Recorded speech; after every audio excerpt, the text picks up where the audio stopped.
I had moved out at 17, that would have been a supremely bad idea because, you know, don't know how to do my laundry, don't know how to do the dishes.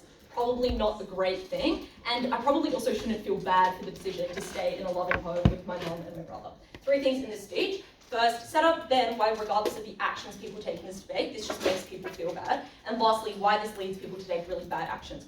First, on setup, I think there are 3 things to point out. First, what does the norm we're talking about look like? I think there are 2 things to say. First, it's enforced in a couple of ways. For instance, first, interpersonally, so your friends and family are like, when the fuck are you gonna move out? Like, get out of here, you're like 20 and still not out of the house, that's sad. But second, there's a bunch of glorification in media, like coming of age shows often emphasize the need for you to move out, how it's, you know, a huge, great experience, blah, blah, blah. Second, I think the second thing to say about what it looks like is this does not just emphasize the physical like process of moving out, but also the actions you take with doing it. For instance, often it's associated with a degree of hyper-independence, you know, like not relying on your family anymore and stuff like that.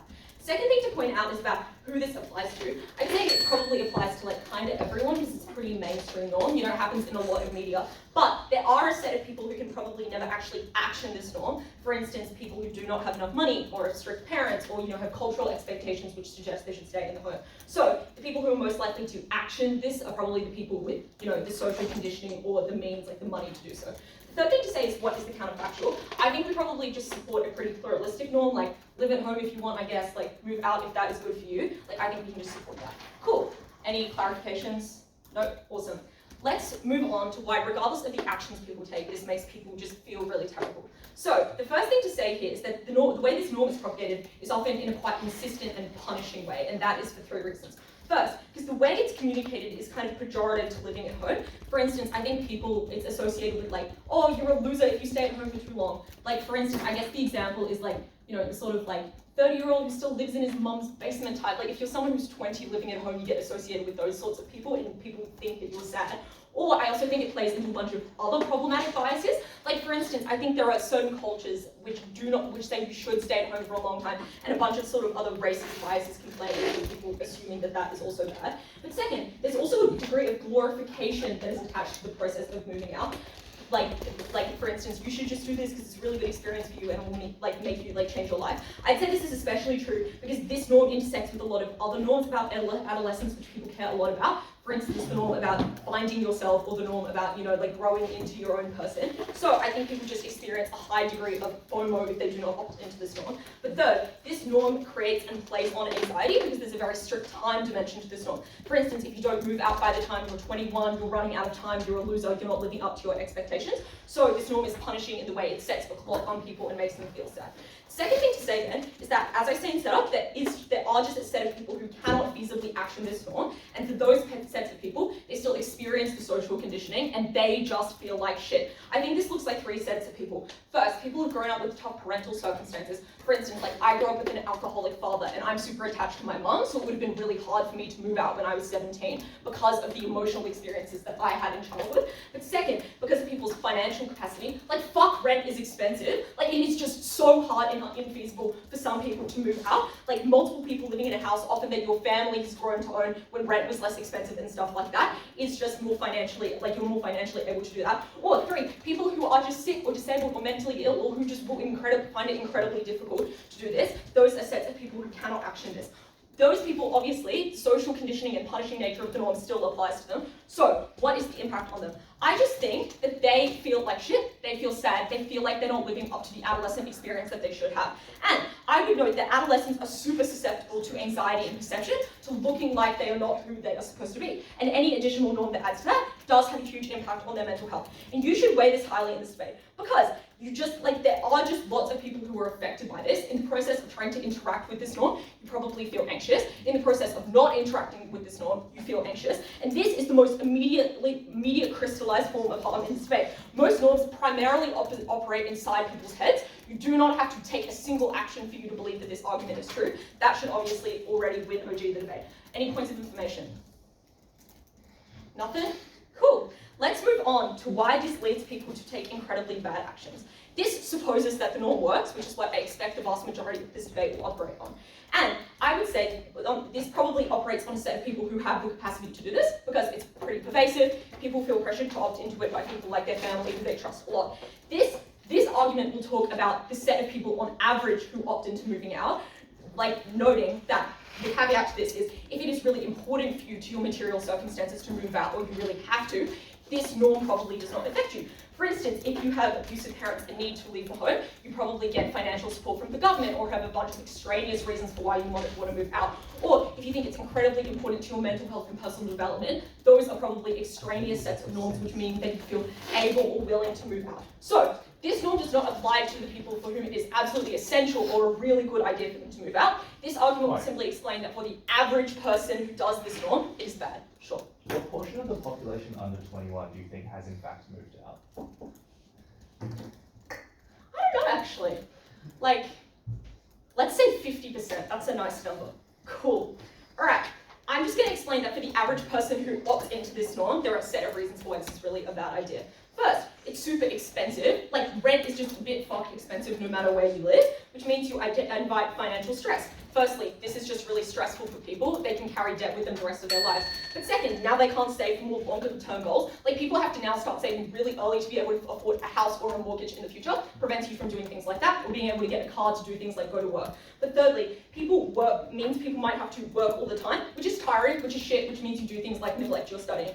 But second, this is often a quite emotionally isolating experience because this norm emphasizes and pressures you not to depend on your parents, to do things by yourself, to not call them when you're crying in your room at night because you're an adult now and you should not depend on other people, which means you probably don't ask for help when you need it. But thirdly, you probably will just move in with bad people. Firstly, because you do not have enough life experience to tell who you should live with, to tell who is a good or bad idea to share an apartment with. But second, you're very sort of like hesitant about who to live with. Like, you don't want to move in with your partner or your friend or people who are immediately proximate to you because that's scary. What if that relationship falls apart? You're more likely to go for someone who you do not know as well, which increases the amount of risk that happens with who you live with. You might live with some evil people. I feel like Ellie might extend on that in their speech. Fourth, I think this gives you pressure to form individualism and cohere with other social norms that emphasize it. For instance, like, you're an adult, you're an individual now, like, you should do other things that you want to play into other teenage stereotypes. Maybe that looks like doing drugs. And I think you should care about the bad experiences more than the good, because they last with you, because they're severe. Vote opening government.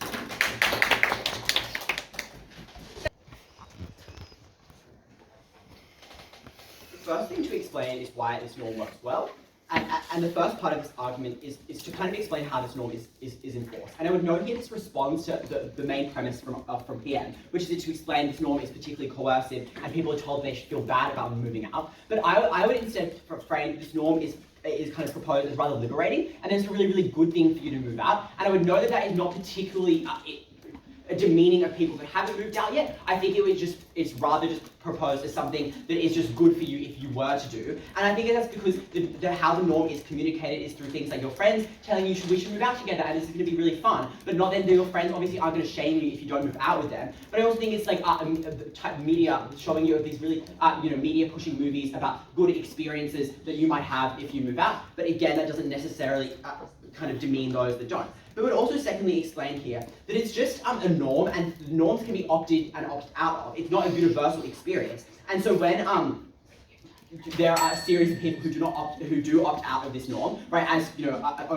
PM explained, there are people that who have financial difficulties, who have to support their parents, right? For those people, moving out is not an option. We think there is a sufficient amount of community for those people and media and friends for those people to support each other, such that people do not feel like they're this oppressed minority in which that is really demeaning and really bad for them. That they feel really sad to have not moved out yet. But I think thirdly as well here, I think there's just lots of discussion because it is a norm. I think there's just lots of discussion, but also scrutiny of what moving out looks like, and I think that it actually is able to provide you with the most informed choice of when you should move out, right? It's like your friends and media explaining, there are more media articles, right? And TikToks made about, what best times for you to move out, maybe to areas you should move into, and it maybe gives you advice about which types of friends you should move in with or not. That responds to kind of the shitty roommate argument that Isobel gives you. So I think that it actually means this is an independent benefit we've already given you here about why we now be able to give people a more informed choice and a more informed and kind of consensual choice as to when they should move out. Yeah, sure. At what stage in people's lives do you think they move out in the comparative? I think they move out a few years later, and I'm going to explain later why that's worse. But lastly, I think, and I think here, just explaining why this norm works well already takes out the biggest benefit that OG gives you, and it's why we already get over OG.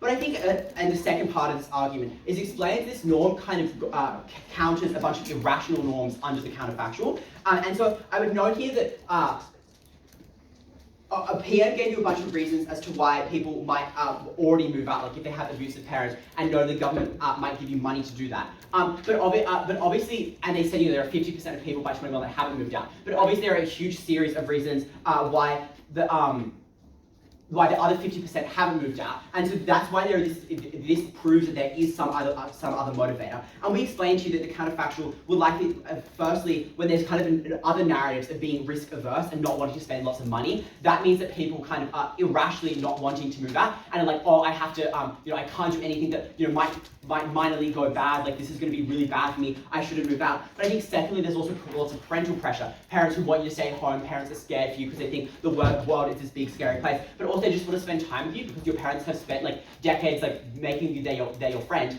They don't want you to move out either. So I think that there's other pressures that are quite irrational that push people from not moving out. But I think thirdly as well, there is kind of a growing expectation for you to save heaps of money in your youth, like save for a deposit on your first house, things like that. I think that meant that people were so scared of, and I think that also just like points out the kind of the hours that people are working is probably likely pretty comparative under either side, because there is just this incentive under both sides to want to maximize the amount of money and saving that you have, even if that comes at the cost of your education. So I think that again already takes out the OG's argument there. And I think that's a particularly aggressive norm. I think it's a norm that's not just proposed, like not just pushed by your friends, but I think that's a norm that is pushed by media and like financial experts. Those are people that actually are able to do those are the types of norms that actually demean people, right? And so that's the type of demeaning that exists under the counterfactual. So what we explain here is that this norm is necessary to overcome the norm that people move out earlier is the norm that's actually necessary to challenge the irrational norms under the counterfactual that push people from not moving out when it's good for them. So why then is it good for you to move out why is it good for you to move out early? I think the first thing is that this just gives you the greatest ability to take advantage of moving out. I think that this is when you have the most time and the most flexibility with your schedule. It's when you're at uni and you don't have a full-time job. That means that you're able to do more with living out of home. It means you're able to invite more people over to home. It means you're able to switch around to different share houses more. It means you're able to invite different people to room with you when your roommates move or go on exchange. Those are things that meant that under our side, it was good for you to move out a few years earlier because you were able to get the maximum benefit of moving out earlier. But I think secondly as well, it's just really fun and gives you an amazing series of life experiences. I think it forces you to interact with a huge series of people that you wouldn't have interacted with. Like maybe it was good for Isobel to meet people that wasn't her brother. I think that was a really good benefit, and then she was able to get a whole new range of friends. But I also think, firstly, I think it is just unlikely here that you move out with bad people. Like I think people just do have common sense. I think they do want to move in with their friends. Why do you move in with a stranger when you could move out with someone that's cares with you? Sure. Your friends might be bad people. Many people have friendship breakdowns in their early 20s or late teens. Why can you trust them? So if your friends are bad people, right, and you know that, you won't move in with them, which is great. But if you know that your friends are good people, then you will move in with them. And probably because they're your friends, you know them the best, and means you know which ones would be good to live with, good to live with, and those that would be bad to live with. I think people are able to make good decisions. But I also think that even if they are a somewhat bad roommate, I think that's just a good experience to have. I think it forces you to be better at doing the dishes and better at learning how to do the laundry. I think it teaches you conflict management skills, stuff like that. I think even in those instances where there was some bad experience there, I thought that was good for you. But I think thirdly as well, I think under our side it's less risky to move out earlier, and I think that's because you have more to fall back on. Because I think if for instance you can no longer pay your rent anymore because you jumped into it too early, your parents haven't downsized yet, you still haven't moved, you still have a room to move back in with. I think also your parents you have the relationship with your parents is at its closest because you're still less independent than you would be later. So I think your parents are more likely to want to support you and want to invite you back into the home or support you with your rent if you're struggling with it. That meant that it was you had a significant amount of a safety net to do that. So and also I think it just gives you more community. I think it creates spaces for young people, like all the third spaces. So I think it's good that the bird would push their child out of the nest. And for these reasons, vote OO.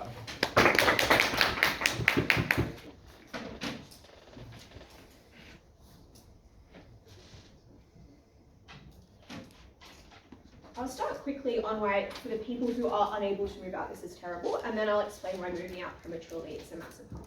Firstly, quickly on why being able to move out is really terrible, is it explains that people feel a lot of shame about this norm for two reasons. Firstly, because this norm is often coercive, it often tells people they are losers who are not moving out. But secondly, because even where this norm is positive, i.e. it displays that moving out is very nice, it makes people feel FOMO, makes people feel uncool. And we explain that this is very important because the set of people who cannot move out are vulnerable actors. They tend to be people who are poorer, who have reasons that they cannot move out that are kind of associated with vulnerability. But we also just explain that young people is a demographic that feels sense of shame or FOMO, etc. pretty acutely. And I want to note that when this team has two lines of responses to that analysis. The first is to be like, well, some people opt out in this norm, so it can't be that coercive, just not responsive to our claim. We acknowledge that people opt out, that's the premise of the argument. Our claim is just that those people feel bad about it, not responsive at all. The second response is to say, oh, this norm is actually so liberating because it just tells people that the moving out is really nice. Well, notice how that at best responds to only one of our two mechanisms for this argument. So, even if it is liberating, that literally concedes that there's a flip side to that. If you don't experience the liberation, you still feel a great deal of FOMO, you still feel much less cool than the cool people who are having people over to their house, as described by that LO speech. But I also just think it is entirely asserted that it is not demeaning. Isobel explains at some length some examples of the way in which media, for instance, depicts people who do not move out of home as relatively uncool, the way that that's often associated with racist biases, the fact, for instance, that, your family friends might come over and be like, so when are you going to move out? Something which I think, I don't know, I think that is probably real per the OIV. And the obvious reason for that is just when something is very conventionally viewed as normal and exciting and fun and cool in society, people obviously ask you why you're not accessing it. I think that this is a pretty coercive norm. And I would note that because we explain that young people are very vulnerable to this sort of embarrassment and coercion and shame, it doesn't have to be actually a super powerful norm in order for young people to feel it quite intensely. So I think we're still ahead on that metric. The rest of this speech will just explain why moving out prematurely is an enormous harm. And what I want to do first is explain why this norm makes people unable to assess wisely whether they should move out or not. Because I think the main point of clash we get from opening opposition is just to be like, well, there are other pressures to make you not move out, so this kind of balances them out. I think this norm has, makes people more likely to move out unwisely for three reasons. Firstly, I think it often overwhelms people's self-knowledge. So people might actually kind of sound this norm, understand that they're a bad candidate for moving out. They are someone who, for instance, is a bit mentally ill and will do poorly by themselves, or they are someone who does not have sufficient financial independence to move out. But the problem with this norm is it makes people feel very excited about moving out at best, or very ashamed of not moving out at worst, such that they are less able to assess their self-knowledge as to whether or not they're a good candidate for moving out. Secondly, though, I would just say that the glorification this team describes impedes people's assessments of the costs of moving out. So when we focus culturally overwhelmingly on things like having your friends over, on things like having a house party, that means that you do not see the hard part of moving out, things like working 30 hours a week to pay your rent and stuff like that. But thirdly, I would say that this norm is attached to other sources of shame for young people. Things like not having very much money, or things like not having very many skills, such that this is a relatively intense form of shame that people are likely to develop complexes about, that push people to move out where they should not, that make people less honest with themselves. This team is like, well, there are likely to be other things like risk aversion or parental pressure that balance this norm out. The first thing I would say is I think oftentimes these things are pretty rational.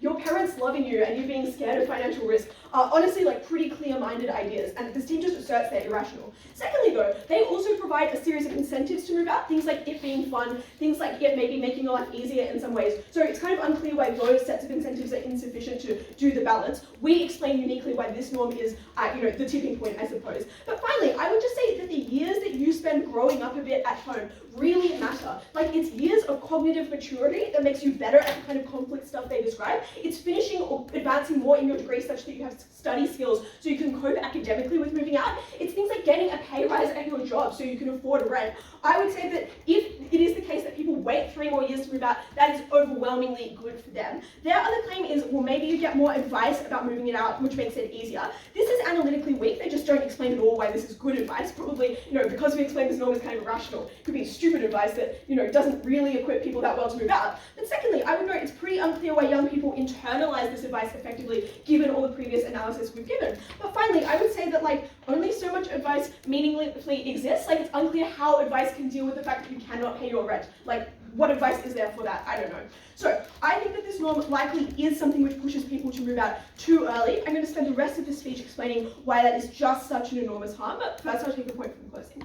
So it is important to take risks at some point in your life because that's how you grow. What changes in this 2 to 3 years? I already explained that. I pointed to 3 things. Firstly, you grow up, you're smarter, you have better brain, like in your head.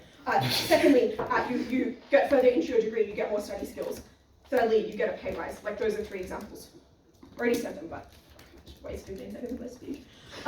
Alright, what then does moving prematurely look like? I think 3 things. Firstly, it looks like rushing who you move out with. Friendships often change a lot in your late teens and early 20s. People often change a lot, which is why this thing can't be like, if your friends are good, you'll move out with them, and if they're bad, you won't move out with them. Well, you often don't see or realize what a freak they'll be to live with. For example, they might have an eating disorder, which when you haven't yet moved in with them, you're like, oh, it's okay, I'll make them eat. And then you move out with them and you contract their eating disorder. You know, like you don't necessarily have that unbiased a perspective of your own brain, I guess, when you're deciding whether to move out. Secondly, though, you just experience significant financial stress. They just try to claim this is symmetrical because people want to save money on either side. But this is nuts. Like only the actual pressure to pay rent or you'll be evicted is sufficient to make the average underpaid young person willing to work 30-hour weeks and get, fucking fail their degree. Like people are sufficiently sensible, sans this norm, to realize that it is better to get a qualification. But I would also just say that this is something which is emotionally destructive. It means, for example, you can't afford food. It means that you are worried about falling financially behind your friends who are living at home and saving money.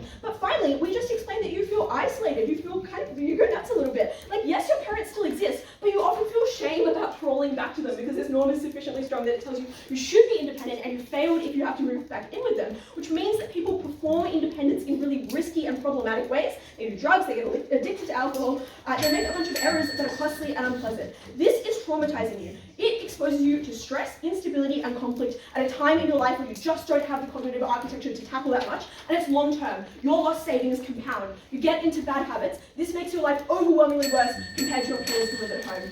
Proud to acknowledge. Thanks so much, DP. I call upon the Deputy Leader.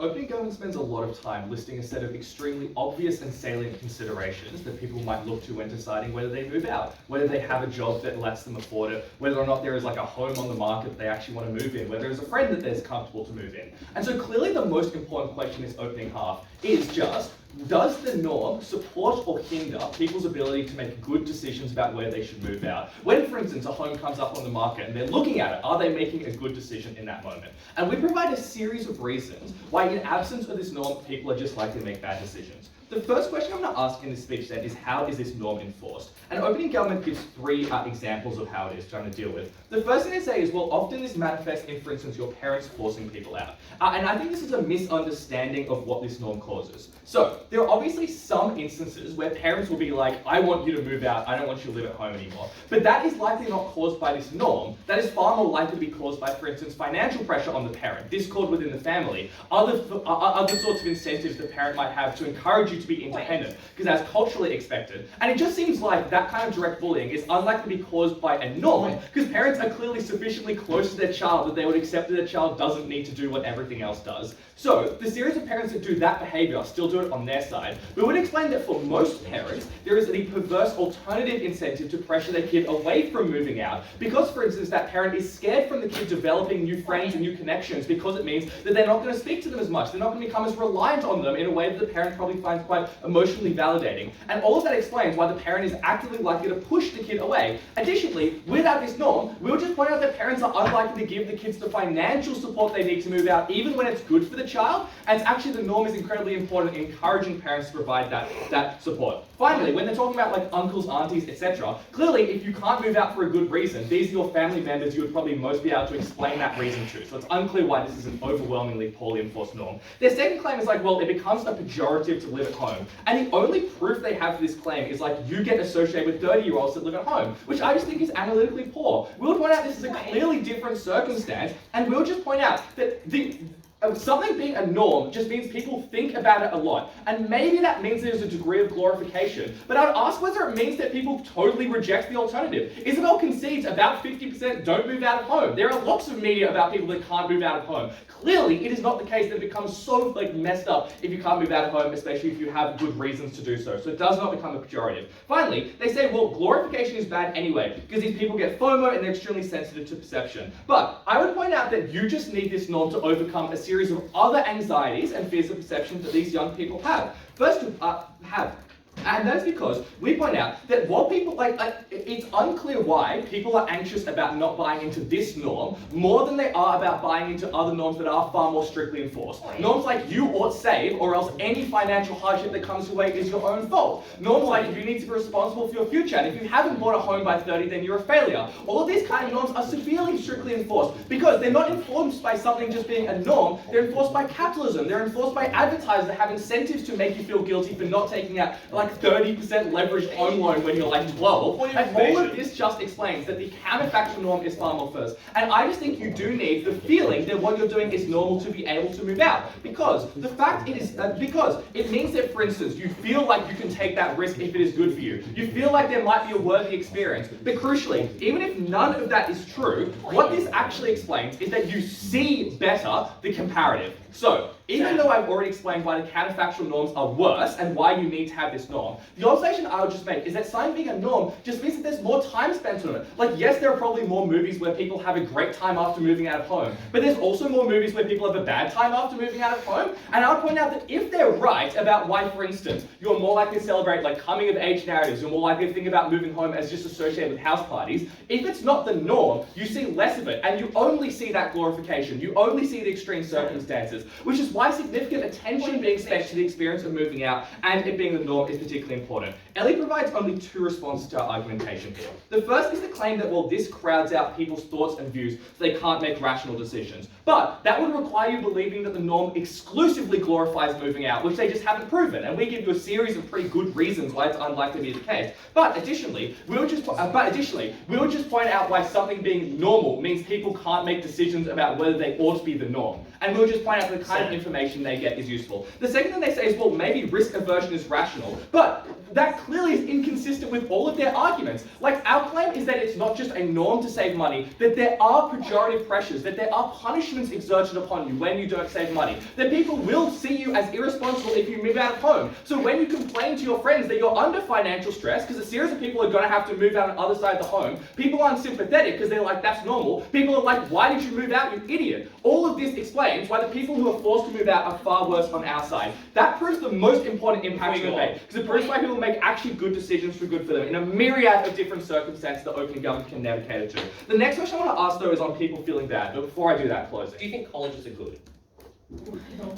The institution, no. The experience of moving out, yes. The next question I'm going to ask is about people feeling bad. The first question I want to ask, the first observation I want to make is that this argument seems to instantly fail when they concede that 50% of people don't move out, because I'm just not sure how perverse this norm is. But I want to give you some weighing. Their claim is well, people are susceptible to perception, therefore any additional norm makes you feel worse. But the problem is, the situations they describe of people that have had family breakdowns, people who can't go out and party because they're looking after sick relatives, or they're sick themselves, clearly are already forced out of a series of far more salient narratives about being a teen and going out and partying and enjoying your freedom. And I would suggest that that exclusion is far more salient than the exclusion of not being able to move out. And I just don't think it's true that one little additional norm makes you so much more upset. If people are going to be mean to you, they're going to be mean to you about your illness. They're not going to be mean to you about the fact that you haven't moved out. But we point out that this protects a series of people. And the weighing I would do here is that people are bullied or made fun of on our side for the direct fact of moving out, which is why the norm moves the needle more. Their claim is that people get made fun of for a series of other life circumstances that are removed from this norm. So when you're comparing this argument, clearly our norm saves more people from feeling bad than theirs. Finally, I'm just going to talk about is it good, but I've already explained why this is by far the least important outcome, because their harms like debt, savings, cars, jobs are trade-offs that people can and should be able to make themselves, and opening government ought not make it for them. But finally, they're like, well, you need to develop cognitive maturity. You might end up in a bad situation. First of all, it is only when you move out and you stop depending entirely on your parents that you can develop that cognitive maturity for later on. But secondly, it's just better to make these mistakes early, when your friend group is wider as opposed to where it shrinks at your work. So if you have a bad housemate, you can change, you can experiment, you can spend the time finding the person that you need when your parents are still willing to let you move back home, so you're able to get a good situation into the long run. I'm so proud to oppose.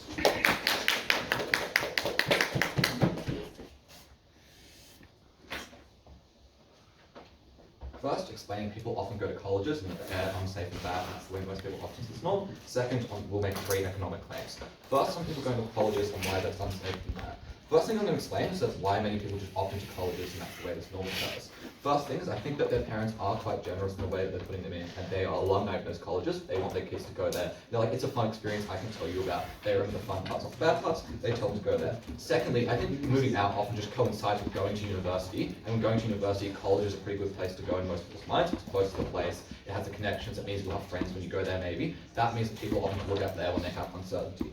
But thirdly, I just think it low-key looks like fun to lots of people, even if it's not going to be. Because the way that OG explains it happens is they're like, we glorify the experience of moving out. I think the most way it's glorified is to glorify the experience of college and the friends that you get there, the drinking, the partying, and all the sex that people have. That's the way it's glorified for people moving out. So I think those sets of things are going to be fun. Those sets of things are glorified in the media. That explains that for quite a few people, maybe not all, maybe not most, but an important set of people, they move out to college. Clarification. Yes, Tom. What percentage of people go to university in the world? Well, I think where the norm exists the most is where people are going to university and moving out. That's often, it'll be in one of the other economic claims, but stop asking for hard numbers like none of you know. Is 3 reasons why colleges are likely to be unsafe. The first reason is I think they should have an economic incentive to hide the sets of things that are bad and not talk about the problems that occur there. They're unlikely to talk about things like sexual assault that occur at those colleges. They're unlikely to talk about things like hard drinking culture that occur at those colleges. The way you should know that is true is often the way these things are uncovered are through media reports of those sets of things like the Red Zone report that occur on these sets of things that make people known to it. But even those sets of things occur after the problem existed, of which people moved out, were assaulted, were forced to drink in those areas, or they say, even though those things happen, they hire PR agents and they're like, look, we've moved on, look, we got a little bit better, we're doing better. The second reason is I just think even if you can expose the problems, it's hard to remove them. They're often inherent to the culture and the way it occurs. Things like drinking and hard partying are inherent to the way colleges exist. That means it's hard to remove those sets of things even if you wanted to. The third reason is the way that colleges try to solve the problem that exists in them often creates more problems. For example, when colleges get uncovered having a history of sexual assault and sexual violence things, the way male colleges respond is by bringing in women to that college. It often means that those women are used as a tool for marketing to get sexually assaulted being in that college. The way they solve those problems makes those problems far worse. The way you should weigh this claim is firstly, I think it's generous opening opposition where people opt in well to this sense of thing. I think college is something that people think they're opting in well to, they enjoy the experience, they think they'll like it, but they end up having these harms, so it bypasses that clash they have. But I think it's just also important because it deletes the claim when people get skills for moving out when they move out in life. So they go to college, they don't get those sets of skills because the college does all the cooking and the cleaning and all those sorts of things for them. But I also think colleges, it also the claim on stigma makes people feel bad. I think colleges are where people directly mean have direct harm to sets of people that are far more important than the claim that opening government gives to you. That explains our claim on colleges. Let's do 3 economic claims. The first claim to explain is that yes, opening government is correct. People are often pushed to work when they move out, but we're going to explain why it's an economic harm as just opposed to harm to you because you have to work. And I think the reason is that it undercuts the wages of adults who are in that workforce, and that is really important in 2 ways. Firstly, I think it increases the supply of labor dramatically, but towards people who demand less wages. Young people are far less likely to be unionized in these fields. They have less of a long-term incentive to unionize places like Starbucks and McDonald's, which means when they work there, there's less of a union force, and the employer can negotiate with those people and undercut the wages of the average person in the industry. But secondly, I just think in lots of instances that you can pay young people less because of the way the wage law works. You can often pay them 70% of the minimum wage. It means you can pay those people less. They're less likely to be promoted because they don't stay there for as long. It means you can pay those people less on the award wage. That undercuts the wage of the average person who works there. That's really important because it decreases the wages, and unionization decreases the safety and regulation of those areas for the employees that work there in the long term. People who have income, who have families dependent on their incomes, as opposed to people who just didn't want to live with their parents. Obviously, those sets of people are far more important. But secondly, those people are just far more vulnerable. They've got people dependent on them as opposed to just being one person's important. That explains undercuts wages of adults. The second claim, and this will respond to Tom's POI, is that often I think the way people move out is people from developed developing nations moving to developed nations in a brain-drained way, from moving to university overseas.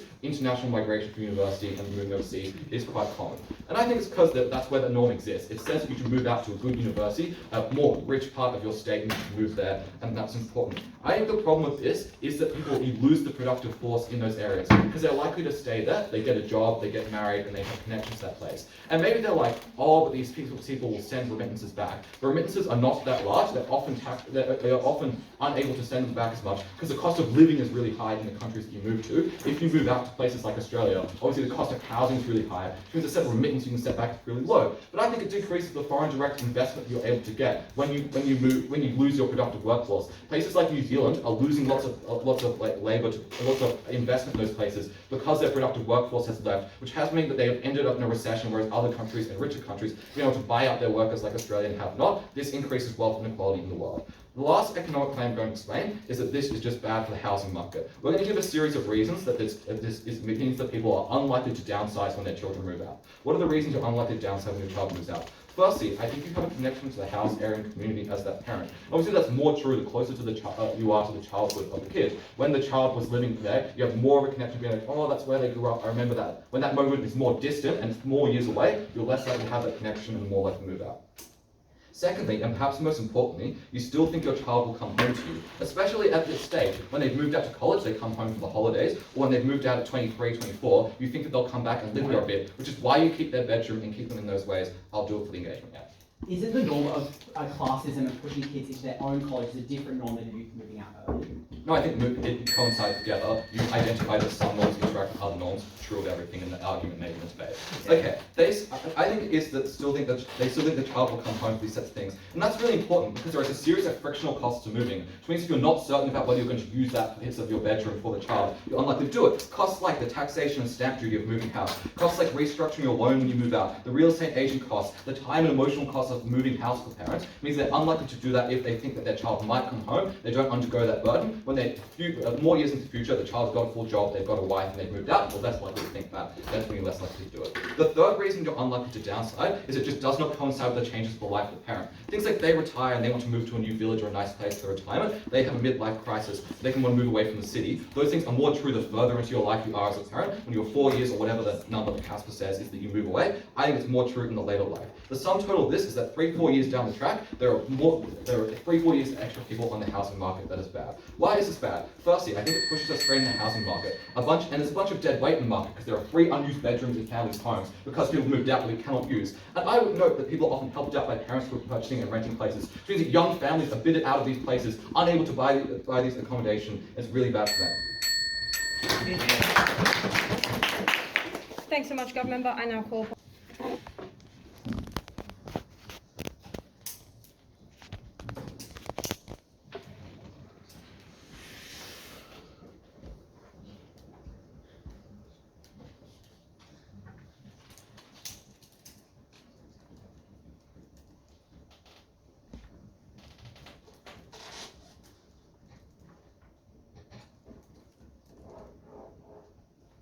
I'm going to make one small observation that's specifically targeted at OG, and then I'm going to insert Theo into the debate. And the observation I'm going to make is that norms evolve and are countervailed by other norms. Which is to say, when you live in a cost of living crisis, and everyone is complaining about this, and they can't do anything about it, that's something that offsets the things like stress that you experience. When most people in like Western countries actually don't buy into this norm because they don't buy into because they buy into like because they're part of cultural institutions that actually value things like living at home, like the extent to which this norm perpetuates is massively small. What this does is it explains very simply that the stress that you are likely to experience is likely to be massively offset because you have things like explanations and like understandings as to why people can't opt into this norm. But it does mean that the norm still activates people that are able to and can't claim things like these excuses of being able to live, not being able to live on your own because you are like physically incapable or because you are financially incapable, right? When you are able to activate this norm, it like still applies to you internally, and that is fine.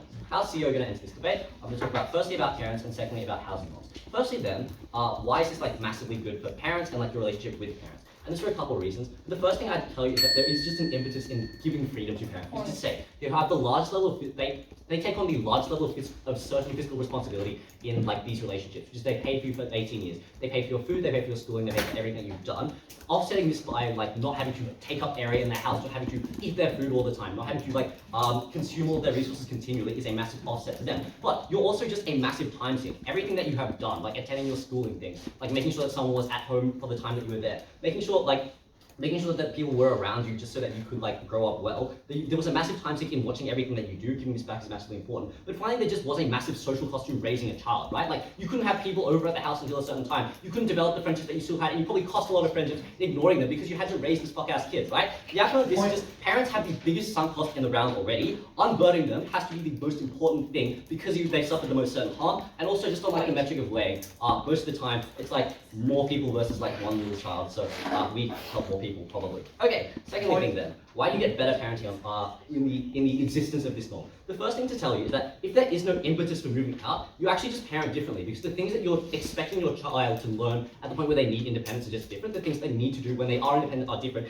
And so when like you need to prepare them for the real world, the actual things that you like teach them are just less, right? And this is like things like this is things that like preparing for things that you wouldn't be around, like the things in the house. Like for example, if you are 17 and you don't know how to do your laundry, it's probably quite a bad thing. Like if you were set to move out at a certain time, you probably would have been prepped on how to do a lot of your chores a lot earlier, right? When you don't have like the mental image of like your child having to live alone with like a sink full of dishes and like rats running all around the house, it's probably like a lot less like urgent for you to do these things. But this also extends to things like financial literacy and budgeting, right? Like other things that you do just like that they know that they fucked up in when they had to buy their own house, right? And so there is a large emphasis on them to teach you these things when you don't have when they don't have the certainty that you can just like live with them and they'll be fine with that. OT says that you can get this like extra experience in like 3 to 5 years of like I guess living. But the problem here is that like experience is the most certain teacher in the round, right? So at the point where there is the actual like demand that you have to go through these experiences, you're much more likely to learn them. The outcome here is very simple. It's that you better fulfill your role as parents. You're better able to do things like prepare your kids for the future when they do have to live in these situations. Because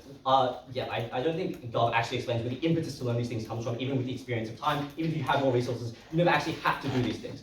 Final point here then, final layer to this argument is to explain why relationships with your parents just get better. And the first thing to explain is in these situations where these relationships are already amicable, there's a couple things that activate. Firstly, it's just that even if you are within an amicable relationship with your parent, at the point where you still continue to live with them and still continue to like be a part of their household and require things of them, it's likely to subconsciously erode your relationship with them over the proximity, right? And this is for a couple of reasons. One, other norms of independence still operate. Which is to say, things like being an adult, things like expecting that your child like knows how to like be in the world, right? So when you start to notice that your child is, still in my house, still like eating my food, still like taking a large chunk of my electricity bill, right? Like that subconsciously thinks like, what did I do? Because they're supposed to be independent, they're supposed to like be doing their own thing. I don't understand why they're still here. It's probably like a little shit stirrer. But the second thing is just that the needs of young adults and needs of like I'll be generous, 40 to 60-year-old parents are like very, very different, right? And that's to say, like it's things like dating, bringing people over to the house when you need a safe space, things like socially, your needs are just different. Like the times that you want to go to bed are different. The times that you want to like be able to do things and like have people over at your house and the kinds of noise that you can make because people want to sleep are very, very different. At the point where this like there is a large clash here and you are unable like to I guess there is a large distance within the household that you both share and you both have to experience it, I guess. There's likely to be a lot of more like incohesion that forms. The outcome of this is like twofold, because you either you can't live with all of, as a young person or as a parent, you can't live with all of the experience that you want because you're constantly having to work around someone that has different needs to you and has different requirements to you. So you subconsciously build that, like, you subconsciously erode the relationship that you have there because you're like, why is this person holding me back? Or the outcome is you just do it anyway and like you piss off your parents, and that's probably quite bad, so you just erode your relationship there. The second thing to explain is that like in the situations where like you don't have an amicable or good relationship with your parent, i.e. like or like these relationships are abusive, this norm is one of the strongest factors, one of the strongest protectors against indoctrination of your parents that keep you in these shitty situations. That's because this norm also looks at parents and affects them. They have an expectation that you're going to move out. They have an expectation that you need to leave eventually, and so they have the expectation that you need to leave. So in the situations where you don't have a good relationship, they want you to leave anyway. I'll take a point from opening. OO explains that there are a bunch of instincts that are risk averse that you need to get over, but that also this norm is done in a super critical and not optimistic way. They don't have a benefit, neither do you unless you like them, like you just did when you said parents are sick of their kids. So the explanation that parents get more sick of their kids as you as you live in a situation past the point where you're expected to have independence, right? Like the parents are not like always sick of their kids. Okay, second thing then on housing norms. The framing here is that like the way that the housing market is going to play out is just different, because like at the point where it's not just like where you remove a bunch of youth that are looking for like temporary housing, it changes the things that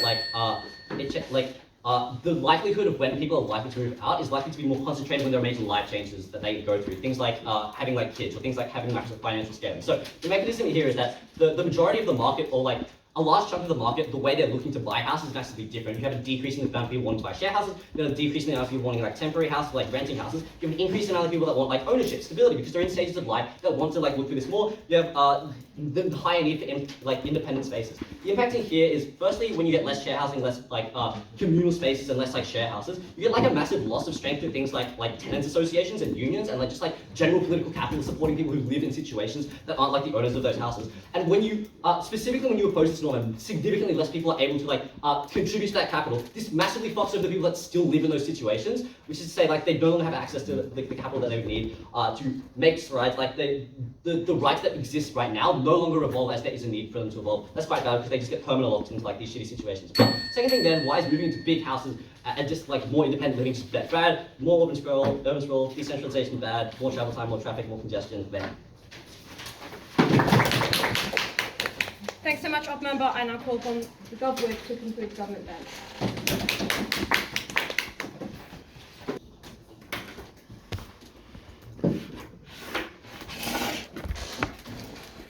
OG first. They make two claims. First, people feel bad for two reasons, because this is propagated widely and some people can't opt out. Two observations I'd like to make. First is there's a missing premise of this argument about how it applies to them, because they do well at proving that this is popular, but the reasons they give as to why people who can't move out are pretty obvious. Like, people know that you don't have enough money and are probably pretty coy with how they approach you about this, and I think that's defeated by the series of observations made by OO. But second, the set of people who they actually impact are really small, because it's like, their reasons are people who have literally no money and people who have mental illnesses, but there are obviously like low-cost options in a bunch of different places which you can try and get housing, or there are a bunch of supports, come on, like there are a bunch of support which you can try and get to move out. The reasons they explain apply to a very small set of people, so I think this is out. Second argument they make is people who move out are bad, because first, people choose badly. I think this is true. But second of all, they say this is bad because number one, it's really expensive, or second of all, you move out with bad people. I think the issue with this is it's all very speculative. It's all very speculative. It's like, well, you could choose bad people, or you could have not very much money, but obviously that doesn't apply to everyone. I think the place where CG gets up very cleanly over our opening is we explain why in the vast majority, in literally all instances, it's going to be bad for the people who choose to opt into it, and it's also going to be bad for people more broadly, because all of our openings impacts are for the people who move out, all a bunch of our impacts are for a bunch of other people a whole. Guys, I'm giving my speech. Please be quiet. Cool, let's deal with our extensions. The first thing we say, colleges are bad. We explain people go to colleges now because parents want you to, because it coincides with you going to uni, and because it's glorified, etc. And the second thing we explain is that colleges are bad because they have an incentive to hide a bunch of the vile behavior that they do. The response in POI is just like, oh, people don't go to colleges all that much. But I think Will's response is very apt, is that literally people with a place where this norm applies is where people are most likely to go to colleges. And even if you believe this is like 10 or 20 or 30% of people going to colleges, the atmosphere in college is vile. This is the place where people are most likely to get sexually assaulted and scarred for life, because they are exposed to a bunch, literally hundreds of people. And not the impact that our opening talks about, which is like, well, you're with 3 people you're friends now with. The thing you move out with 3 people you're already friends with. We explain how you move out with 200, 300 people who you literally know nothing about in an atmosphere which is only a bunch of teenagers or young adults. That is very conducive to having a bunch of harms. We explain to you why colleges are very bad. I didn't win just the debate on the spot. Second extension that we make, which comes in 3 main parts, that economics extension. First is the housing argument. We explain that you're unlikely to downsize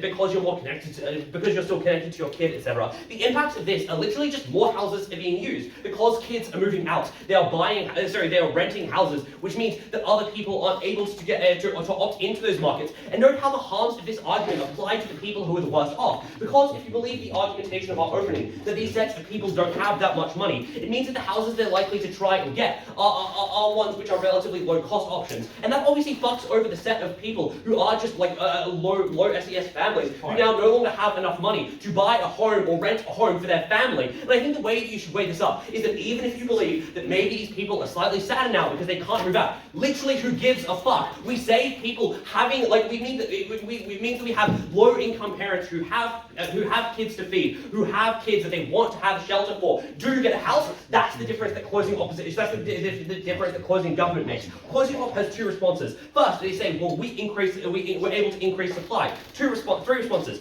First, is just to explain that your incentive to maximize supply is already maxed out in the status quo. Sorry, without this norm, because you have like a bunch of people that already want housing. Having this norm doesn't mean increased supply. And second of all, there are a bunch of restrictions, which means you aren't able to do this. There are a bunch of things like green belts, etc. Cool. Third and final response is say, even if you're able to do that, that's bad. Increased supply is bad because urban sprawl's pretty shit, guys. What do we think? Second response they make is like, well, the types of housing are different. That's just not the case. Like, the types of housing which uni students are opting into are share houses, which are just houses which could be used for normal families. They're houses with kitchens, with, like, I don't know, with, bathrooms, with bedrooms, etc. These are houses which could be used for other people. Let's deal with how our extensions interact with OO, and let's deal with OO. First, they say, well, this norm is actually liberating because there are a bunch of other norms which counteract it. Someone wasn't listening on Wednesday because this is the first cardinal sin of a norms debate, is saying, oh, well, this is caused by another norm. But I have two responses. First, these norms literally don't exist. No one is going around saying, oh yeah, did you see that movie about that awesome guy who was still living at home with their parents when he was 30? Like, that's obviously not a norm which happens. Like, this is, well, they say, like, oh, well, there are some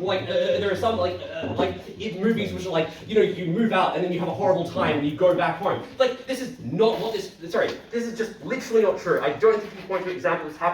Even if it does happen, this isn't what the norm is about. Because if the norm was like, if this debate was like, this debate is phrased in a way that this norm exists, there is not a countervailing norm. But third of all, even if this is true, this still increases the amount of people which leaves. Even if you're just saying that now people are better able to self-actualize, it still explains why people move out, still do move out, even if it's less than the government says. And that activates a bunch of the impacts of our extension. The second thing they say is that it's good to move out early, because you're able to make good choices, and because you have common sense. First, this is not engaging with the stuff that Ellie says about how, you're not able to know people very intimately. But second of all, you're so stupid. Like, I'm sorry, I don't think you're able to make good choices. Your prefrontal cortex isn't fully developed until you're 25. But the second thing they say in this argument is like, well, you have a bunch of time, so it's better you make your mistakes now. No, this is the worst time for you to make mistakes. This is the time where you are the most vulnerable. This is the time where if you do make a mistake, it is the time where you're going to retreat back into your shell. Take away from opening, guys. The problem with all of your extensions is that they're only tangentially related to the norm. College has its own traditions. Young people work before they move out. So why your change is not mine? Literally not true. We explained to you why this norm of you should move out, and it is very easily tied to like this is the time where you're going to college. I think that's a stupid point. Let's deal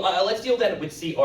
Explain how they're out of the debate. First, they say this is good for parents. 3 reasons. They said, well, increased freedom of parents. First, I would flip this. If these parents are poor, we are the side which adds an extra income because you have an extra person living in your home who you're able to charge to pay board. But second of all, parents often payroll their kids moving out. But third, and the type of weighing they try to do here is so stupid. Because parents have the most sunk cost, and so they're the most vulnerable stakeholder. But parents literally fucking chose to raise kids and have kids. I'm sorry, they chose to do it. But also, second of all, they're such a small stakeholder compared to what we say of literally hundreds and thousands of millions of people who can't afford housing anymore. I think that is far more more important than parents get a bit sad. The second thing they say is now you get better parenting because you know that your kid's going to move out. But when you're parenting, the difference of your kid moving out when they're 22 versus 25 is not a big difference. Like when you're teaching them when they're 10 to do the dishes or to do laundry, you're not thinking about, well, are they going to move out when they're 20 or are they going to move out when they're 25? That's a stupid claim. The third and final thing is well, your relationship increases because you're apart. No, when you don't have the opportunity to see your parent on a daily basis,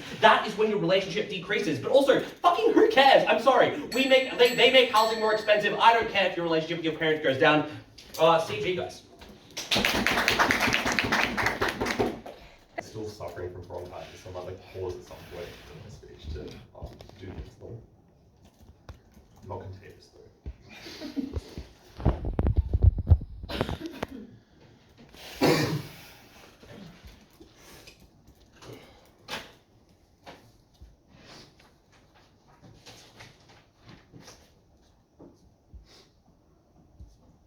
Firstly, on our extensions, we had 2 of them. The first one was that you improve your relationship with your parents. This either worked if you had a good relationship with your parents or a bad relationship with your parents. if you have a good relationship with your parents, it meant that you were more grateful, it meant that you understood how difficult it was to raise children, it meant you understood how difficult it was to be an adult. And it meant that when you had to inevitably downsize from the house that you had, because what opening government says might be true if you were trying to get like a penthouse apartment in somewhere in the city. But you can also just get an apartment that is much smaller and downsized. So it seems to me that the problem was just like you were in a bubble of privilege, and then when that bubble was broken, you were kind of sad because now you couldn't live in a really nice house with like decked out bathrooms and stuff. So you're really grateful for your parents when that was no longer the case. But also it worked if you had a bad relationship with your parents, because that was the point that encouraged you to leave. And that was really important, because it ensured that if you had really abusive parents who psychologically abused you over the course of your life, there was a norm that pushed you to get out of that. And this was crucial, because the type of relationship that this is one that indoctrinates you. It makes you believe there is no way that you can leave. And this was the norm that pushed you to get out of that harmful situation. This went over opening government, because it solved the issue of coercion and the norm being harmful, because we explained this improves the most proximate source of where the norm is coming from. Because the norm most likely comes from your parents, as all teens in the debate discuss, because they're the ones whose lives are changed the most when their children move out. Which does just mean that when this norm operates positively, you have a good source of that, which activates open opposition's explanation as to why this norm is done well. They asserted, we explain why it is likely to happen. But finally, this beats closing government, because there are far more people who are vulnerable from bad parents than there are people who are in universities. Because unfortunately, we do have the statistics as to what percentage of people go to universities. In the developing world, it's like a third of people. That's right, in the developed world, where it is most the case, it is like a third of people. And in the developing world, it's like 2 to 3%. And the number of people in colleges is roughly like less than 10% of people who are in university. So that is an extraordinarily rare stakeholder. We target most people because most people have parents, and that relationship being one that exists over the course of your entire life improving was just something that was incredibly important in this debate. What are the responses that we get to this? Firstly, they say you can charge your kids for moving out now, and that is something that is good. This makes the relationship with your parents contingent on money and financial, one that is financial, where it should be one that is of support and love. And maybe it is tough love, but obviously it's a very jarring thing to happen, like on your 18th birthday, to get like a check, like an invoice from your parents that's like, you need to pay these dollars. Like that seems like a jarring experience. They say secondly, parents choose to have kids. Yes, but you should still be grateful for the care and love and affection that parents have given you over the course of your life. You should show that appreciation in some way. And that appreciation is incredibly rare, because over the course of your life, kids, especially when they are young, are very unlikely to show their parents appreciation because they come to expect it. This is an all that makes children realize just how good they had it for so many years. Because it is a daunting experience to go and look outside and look at like the houses that you can afford and see there's like dreary lighting in the corner of the house, there's like mold damage in the corner of the bathroom. You realize just how good you had it, and that is the point that you finally say thank you to your parents. Thirdly, they say this doesn't matter for small amounts of years that are occurring there, because the difference is like between when you're like 18 and 25. A couple of responses. Firstly, obviously it does matter. That is a lot of years, but the second response and the better one is just that the problem was not how long it was. The problem was whether you could plan for it. So if you are a parent, you could plan to go on a large trip with your husband or your wife, because you know that at the point at which your child turns 18 or 19, you're no longer having to pay for all of their stuff. You know that they're going to move out. It also meant that you could plan to support them, because there's this nebulous time in the status quo when your child moves out. So you don't actually know how you can change like big things in your life.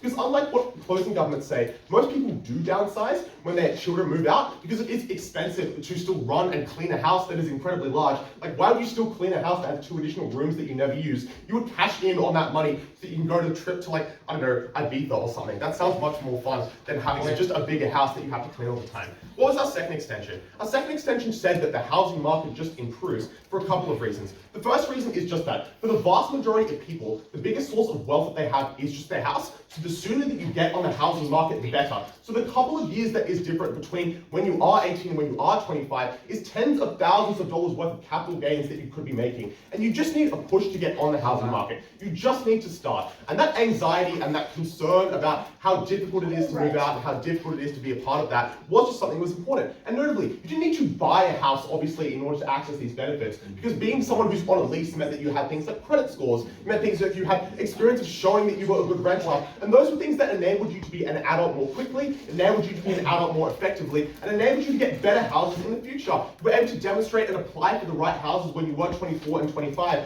because when you were 18 and 19, you just have more time on your hands, so you can afford to make those mistakes. But when you're entering the big bad world and doing a 9 to 5, you just don't have the time in order to do those things, which did just mean you needed those things immediately. We had 3 responses to this. The first of which is that the incentive is already maximized in order to have a whole bunch of houses. we obviously increase the incentive at the point that more people are moving out. We increase the incentive for things like student schemes that like subsidize deposits on houses for students, and that's something that's incredibly important. The second response was green belts, but obviously there's not very many of them, and you can just change zoning laws over time, and obviously when there's increased political capital towards something that's so important like that, that is the point where you get that change. Thirdly, they say urban sprawl is bad, but the problem with this argument is the same amount of people need houses on both sides, so obviously the same urban sprawl exists. What changes now is the zoning of where these houses are being built, and that was something that was incredibly important. Closing.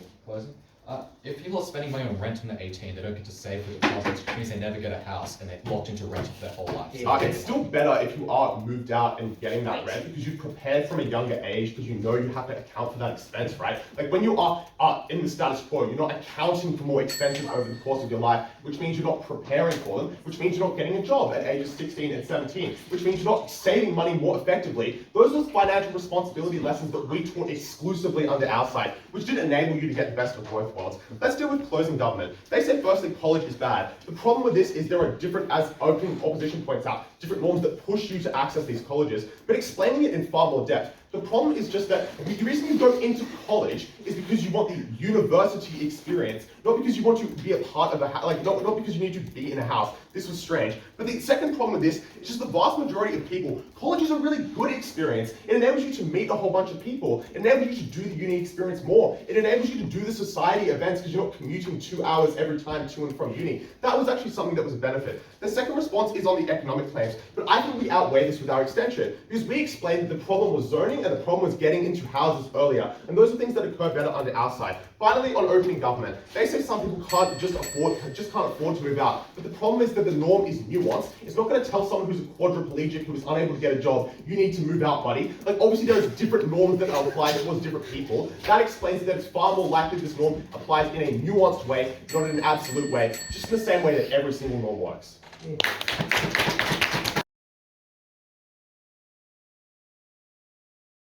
Alright, cool. So, thanks for a very enjoyable round one debate. Firstly, I'll give some general feedback, then the call and the justification. So, in terms of general feedback, I think firstly, this won't be really a surprise, but I think being really comparative in this debate was a big bonus. Particularly in a couple of instances. I think, number one, where you're explaining that people have incentives to do something like one way or another anyways, I think there is you do need an amount of explanation why this norm is a tipping point. Obviously there are points in the debate where this happens and where this doesn't, but also explaining why this set of people is particularly important, why the way that this influences their choice is particularly important. If one group is being coerced while another group is being informed, perhaps I will weigh those differently. And then also in the instance where this came up in the debate that perhaps this creates a few years time gap, I think it's really important to explain what that specific amount of time might do. Because for example, if 3 years is better because you develop more what about 5 years or 10 years? Anyone thoughts? Interesting. And then secondly, I've probably given this feedback to all of you before, but on weighing, how should I weigh the housing market versus stresses to people who must take care of parents, etc.? I think this is just something that's particularly useful in a debate like this, which spans a lot of dimensions. It allows for your speech to kind of interact more strongly with other teams. So, with that being said, the call was first to opening government, second to closing government, third to closing opposition, and fourth, unfortunately, to opening opposition. So, congratulations and commiserations. Alright, so on the justification, how did this debate go? OG brings a couple of things. Firstly, they explain there are a series of people who cannot action this norm, but in this world, it makes people feel quite bad. They explained to me this is important because the set of people who can't move out are likely quite vulnerable actors, so perhaps they are ill or their family is ill, perhaps they're a cultural minority or they're financially at risk. And they explain that this acutely affects young people in a set of specific ways because they're in demographics that's likely to feel a lot of peer influence and likely to feel a lot of FOMO. They explain that this is likely to make people move out prematurely because glorification is specifically something that makes you miss the costs of moving out, like the thoughts of house parties, etc. And that's quite bad for a number of reasons that are sort of irreversible harms at this stage in your life. OO brings a number of things. Firstly, they explain that this counters a series of irrational norms that would push people to stay at home, that would otherwise push people to stay at home when it's not good for them. Things like being super risk averse with your money, things like parental pressures, which are quite coercive. They explain perhaps this gives you more informed choice when you're moving out because there is just a lot more discussion and scrutiny around moving out. Like maybe you see more TikToks about who you should move out with and how you should move out. And then they explain, moving out is actually just quite good and taking advantage of it earlier in your life is better. It's fun, you you learn life skills, you make friends and meet people.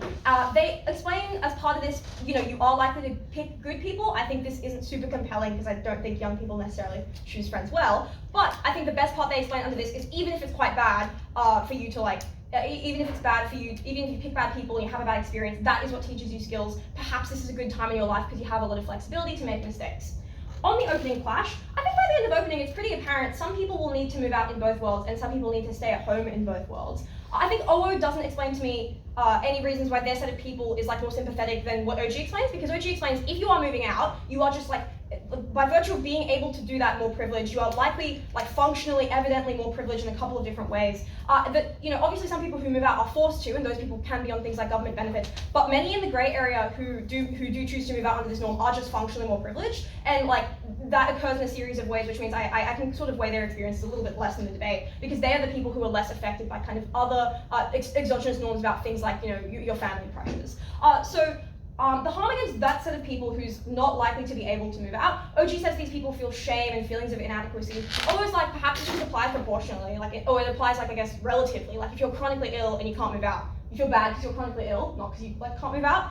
Which I think is like fair mitigation, but OG just explains the point at which there is a specific additional norm that characterizes what your life should look like, the point at which it is tied up in all those other norms we have around youth and adolescence and personal freedom, that's something that causes some negative feelings, some shame sufficiently. I don't think this is necessarily debate winning, because I think the second issue here is about whether this actually makes people move out prematurely in ways that are bad for them. OO, for instance, tells me this likely works rationally against other norms, like the fear of not saving enough money, the substantial social pressures of you're not going to be able to buy a house, or your parental pressures to stay at home. I think OG gives me some good explanation that firstly these are decently rational pressures, it is actually quite good to save a lot of your money, it is good to be able to buy a house later on that isn't in a way that isn't outweighed by perhaps getting better skills, and that in the instances where these aren't necessarily rational, that this just isn't a massive harm to these people. Staying at home a few extra years by the end of the debate doesn't seem very bad to me at all. And by the end of opening, obviously I think this meaningfully does cause more people to move out at an earlier stage in their life. That is the point where harms actualize because they are making worse decisions about who they're friends or housemates with. That's the point where they're earlier in their degree, they're more vulnerable, and that is likely to have those irreversible, psychological harms. So that's how I see opening happening. Bringing in CG, what does CG say? CG says a couple of things. Firstly, I think they have this extension on the colleges. I think this is quite fairly impacted even if it's a smallish set of people. I think it's true that, yes, perhaps some people opt into colleges and perhaps those people are harmed there. They explained to me then a series of economic kind of, effects of this norm. So firstly, the young people needing to work undercuts the wages of adults in the workforce because it increases the supply of labor, but particularly of people who are not likely to be very long-term, so they're not in unions or getting promoted. The second thing they explain is that young people in developing nations will move to developed countries in sort of form of brain drain because you're always encouraged to sort of move into better things and better places. And thirdly, that this is quite bad for the housing market because people are not likely to downsize while the number of people who on net want to move into houses is massively increased, which causes harms for basically everybody. If you're a family that now wants to move out, perhaps this is quite bad for you. If you're a family that needs to get a larger property or something. So on OO to CG, I think that CG brings a couple of pretty clear and I think that they bring some quite specific and certain harms. I think the point at which OO explains the point at which OO concedes that perhaps a fair number more people move out because of this, even if they're moving out in better ways. I think what CG explains is that this is likely to cause broadly kind of exogenous harms to them. I think that that's something that I guess makes that clash happen in that way. I think the other thing is just that CG has a series of quite specific rebuttals to OO. I think OO POIs that perhaps there are a lot of exogenous reasons why the housing market works the way it does, which I think is obviously true, but doesn't get over the specific claim made by CG that when you have a norm that we have proven pressures more people into moving out, that is quite a large, the set of people that affects is quite large who want to move out now, and that affects an even greater set of people. I think I weigh that quite highly in this debate. Bringing CO into the debate. CO explains a couple of things. Firstly, this is good for parents. This is the actor that has the biggest sunk cost in the round and the biggest certain harm that has already accrued by virtue of having to take care of a human being for 18 years. We ought to lighten their burden. They say perhaps you get better parenting because there's a more immediate expectation that your child will need to be independent in the future. they explain this like creates better relationships with your parents. Maybe you're really grateful to your mum now. And also that like there are a number of ways the housing market could improve because people are getting into houses earlier and in better ways. And also like tenants unions and things like that are quite important. I think on the closing clash, obviously closing have very like diametrically opposed claims on housing here. I think CG's is firstly, I guess, I think it's explained, it's mechanized better and it's a little bit prior because what they explain is the point at which anybody is moving out more, that constricts housing supply, which I think gets, like that's firstly, even if there are better tenants unions and things like that, I don't think that those harms are able to overcome the fact that, if every single property is a little bit more expensive and harder to access, or if properties are lower quality because people are willing to move into lower quality places, like I think that there's a far stronger harm on housing when it comes to like individuals. Also, I think like on a couple of the, I guess like, miscellaneous pieces of rebuttal that occur, CO, for example, rebuts the college's points by saying, well, a tiny set of people go to uni, let alone to college. Like, I think that's probably true. I think it mitigates stuff down. I think CG does explain, like, I think some of CO's rebuttal here about, like, well, actually have a great time at the colleges is, like, probably insufficient, insufficiently weighed against the claim that, like, maybe you get sexually assaulted and you get exposed to really harmful cultures of things like drinking, etc. So I don't think that point is, like, knocked down. I think CG tries, similarly tries to, like, mitigate parental relationships, being like, actually, it's not that important. I feel like OIV would be fine with people respecting and loving their parents. I feel like that's a fine thing to weigh in the debate. But by the end of this, I think if it's, I think that ultimately the college's point sort of like affects a really small number of people. I think the parents' point is sort of like it's lower impact within the scope of the debate. I think the things that both teams bring that are quite high impact to do with housing. I think on that, CG brings kind of stronger points here about like outweigh kind of, I guess, the broader protections you might have when it comes to housing.